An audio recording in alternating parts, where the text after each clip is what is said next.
Hi, I'm Dr. Mark Pitstick at soulproof.com, and we're talking about evidence-based answers to commonly asked spiritual questions.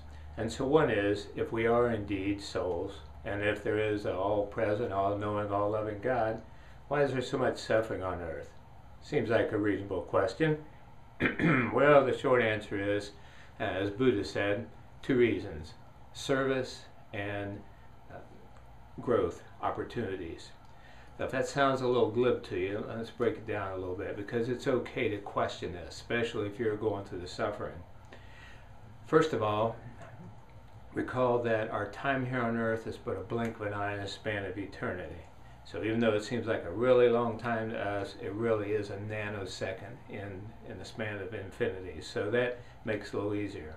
So I say to people, if you could hang by your thumbs for a minute and it would save 100 children's lives, would you do that? Sure.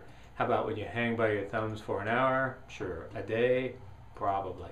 Okay, well, similarly, if you go through some suffering for a relatively little while and it serves someone else, or it helps you to grow, the growth which you enjoy forever, is it worth it?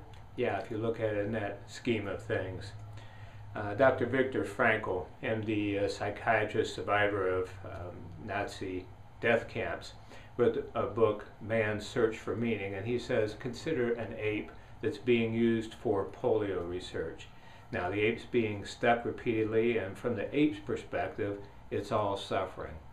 But if you consider that the ape's participation in that saved lots of children from having polio, then is it worth it in the long run?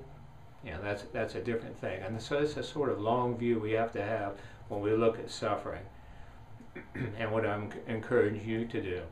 Also recall that it's quite evident that only part of our soul's energy is in this human incarnation in this time and this place. Part of it never leaves home, heaven. Part of it is likely in other multiverses, other simultaneous realities. So not all of your soul's energy is suffering right now. Native Americans had a saying. They would carry different pouches around, and one they would call a mystery bag. And they said when something in life doesn't make sense, like suffering, put it in the mystery bag, and then take it out and look at it periodically, and maybe a year from now it will make more sense to you. Recall that life is like a play. In other words, this life is only relatively real. It's real, but not absolutely real. And it is much like a play in which different people act as different actors, and you're the director and actor in your play. So you know how you'll see a play and someone dies, and then afterwards you'll shake hands with the cast, and there's the guy that died standing there smiling. Well, it's the same way with us, so try not to take this play too seriously. Another aspect of suffering is that we create our own suffering by our thoughts, words, and deeds that aren't of the highest path. And so it's an important reason to be refined and to make wise choices. The greatest example I've ever seen of this was a guy named Hank when I worked in a hospital intensive care unit.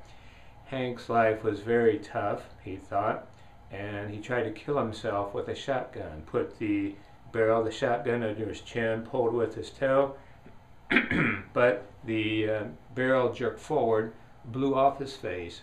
He couldn't see, he couldn't speak, and he was paralyzed. However, he could hear. And most nurses were freaked out by this case, as you can imagine, a tough thing, a young man.